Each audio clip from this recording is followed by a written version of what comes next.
E aí, galera, bem-vindos a mais um Mente Aberta. Hoje a gente vai entrar de cabeça no mundo invisível, mas que controla absolutamente tudo, o mundo das ligações químicas. Bora desvendar essa sociedade secreta dos átomos. Para começar, vamos com a pergunta de $1 milhão. Se o universo está aí, lotado de átomos individuais, por que eles não ficam cada um na sua? Por que essa necessidade toda de se juntar para formar, para formar tudo que a gente conhece? Se liga no nosso roteiro de hoje. Primeiro, a gente vai entender essa busca por estabilidade. Depois, vamos ver as estratégias que os átomos usam para se conectar. Aí, a gente vai aprender a desenhar essas paradas, entender o formato 3D delas, falar de uns superpoderes e, no final, ver no que tudo isso se transforma. Fechou? Então vamos nessa. Ok, vamos lá. Pensa na vida de um átomo como um grande jogo. E nesse jogo, o objetivo principal, a fase final, é encontrar estabilidade. É a única coisa que eles realmente querem. E qual é a regra de ouro para vencer esse jogo? É a famosa regra do octeto. Basicamente, um átomo se sente completo, se sente zen, quando ele tem 8 elétrons na sua última camada, a chamada camada de valência. Com 8 elétrons ali, ele atingiu a perfeição. E quem são os mestres desse jogo? Os gases nobres. Pensa neles como os VIPs da tabela periódica. Eles já nasceram com 8 elétrons na camada de valência, já são estáveis por natureza. Eles não precisam se misturar, já estão de boa. E todo o resto dos átomos olha para eles e pensa, um dia eu quero ser assim. Certo. Então, como é que os outros átomos, a galera da pista, fazem para entrar na área VIP da estabilidade? Basicamente, eles têm 3 opções, 3 estratégias. Ou eles doam elétrons, ou eles recebem, ou eles compartilham. As duas estratégias mais comuns são a iônica e a covalente. A ligação iônica é tipo um negócio bem direto. Um átomo doa um elétron e o outro aceita. Uma transferência clara. Já a ligação covalente é mais na base da parceria, do trabalho em equipe, sabe? Vamos juntar nossos elétrons para todo mundo se dar bem. Para entender a ligação iônica, vamos pegar um exemplo que está aí na sua casa. O sal de cozinha, o cloreto de sódio. A história começa com um átomo de sódio e um átomo de cloro, cada um vivendo sua vida eletricamente neutros.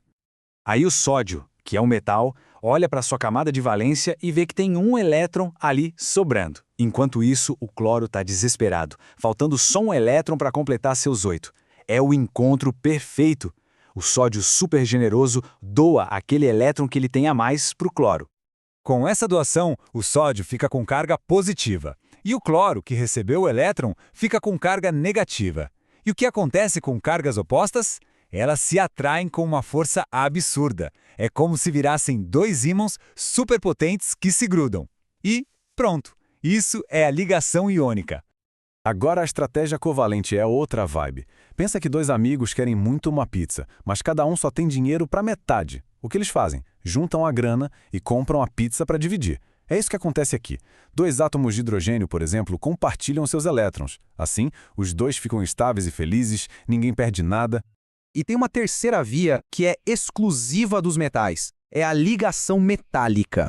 Imagina uma grande piscina comunitária. Cada átomo de metal joga seus elétrons da última camada nessa piscina. Esses elétrons ficam nadando livremente, formando um mar de elétrons que segura todos os íons positivos juntos. É por isso, aliás, que metais conduzem eletricidade tão bem.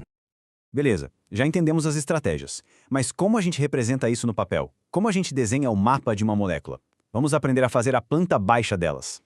Esse mapa a gente chama de estrutura de luz e tem uma receitinha para fazer. Primeiro, a gente conta quantos elétrons de valência todo mundo na molécula tem. Depois, a gente escolhe o átomo central, que normalmente é o que tem menos fome por elétrons. Aí é só ir conectando todo mundo com tracinhos, que são os pares de elétrons, e distribui o resto para todo mundo ficar com 8. Se faltar, a gente faz ligações duplas ou triplas. E para não virar uma bagunça de pontinhos, a gente simplifica. Cada par de elétrons que está sendo compartilhado vira um tracinho. Muito mais fácil de visualizar, né? Cada traço desse significa uma ligação. Mas agora vamos para o próximo nível. Porque, na vida real, as moléculas não são desenhos chapados num papel. Elas têm formas tridimensionais. Elas ocupam o espaço. E o que define essa forma 3D? É uma ideia super simples, na verdade. A teoria da repulsão dos pares eletrônicos. O nome é complicado, mas a ideia é fácil. Os pares de elétrons têm cargas negativas, então eles se repelem. Eles tentam ficar o mais longe possível um do outro. É como amarrar vários balões de festa juntos pelo nó. eles naturalmente vão se arranjar para ocupar o espaço da forma mais espalhada possível. E essa repulsão toda acaba criando formas geométricas bem definidas. O CO2, por exemplo, é todo retinho, linear. Por quê? Porque um grupo de elétrons empurra para o outro lado a 180 graus. Já a molécula de água, H2O, tem essa forma angular, parece um V.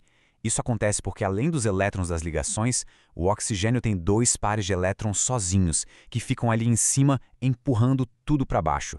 A forma da molécula define muita coisa sobre ela. E agora, para quem curte ir além, vamos dar uma olhada rápida em alguns conceitos mais avançados. Pensa neles como os superpoderes que algumas moléculas e ligações podem ter.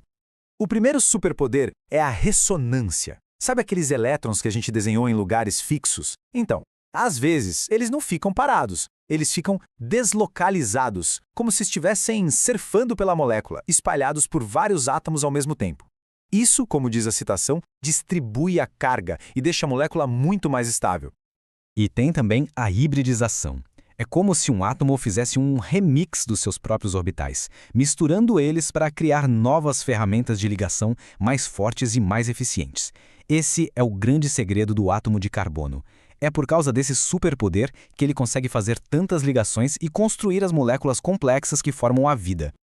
Certo, mas no final das contas, para que serve tudo isso? Qual é a aplicação prática de saber se o átomo doa, recebe ou compartilha elétrons? É que essas regras simples, essas estratégias, são literalmente os tijolos que constroem o nosso mundo. As ligações iônicas, por exemplo, criam essas estruturas super organizadas. Os cristais, como o do sal que a gente usa para temperar a comida. As ligações covalentes formam a água que a gente bebe e o ar que a gente respira. E a ligação metálica permite que a gente tenha os metais dos nossos celulares e computadores.